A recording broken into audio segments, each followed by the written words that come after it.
concrete custom လောင်းရင်းပေါ့နော်အဲ့လောင်းရင်းမှာစာဝေးခွဲတွေနဲ့လုပ်ပေးရမယ့်အခန်းကဏ္ဍတွေကတော့သူတို့ရဲ့ဒီ post let ရဲ့ assign တွေပေါ့ slope တွေ design မှာသတ်မှတ်ထားတဲ့ percent တွေမှန်အောင်လို့ကျွန်တော်တို့ stand by အနေနဲ့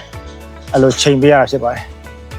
ဒီခုကန်ရဲ့ design assign ပုံစံကတော့အမြင့်ဆုံးနေရာနေပြီးတော့ sample အနေဆုံးမှာသွားရေစုမှာပေါ့နော်ကျွန်တော်စာဗီယာတွေအနေနဲ့က assign တွေကို custom လောင်းတဲ့အချိန်မှာ stand by မှန်ကန်အောင်ပေးဖို့လုပ်ရတာပေါ့နော်တကယ်လို့မှန်ကန်မပေးနိုင်ရင်ဒီ assign မရှိဘဲနဲ့ရေစီး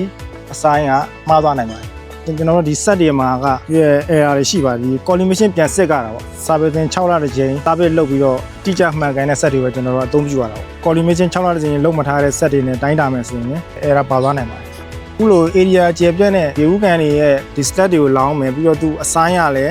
ဒီလို thermostat မှာဆိုပဲ sign တာမဟုတ်ဘဲနဲ့ဒီလို weight ဝိုက်ပြီးတော့ sign တဲ့ assign ပုံစံမျိုးဆိုရင်တော့ level ကတကယ်အရေးကြီးပါတယ် level ကစနစ်တကျနဲ့မလောင်းခင်အချိန်လောင်းနေစဉ်အချိန်လောင်းပြီးအချိန်တွေမှာကျွန်တော်တို့ view site နဲ့ဆောင်ရွက်ရပါတယ်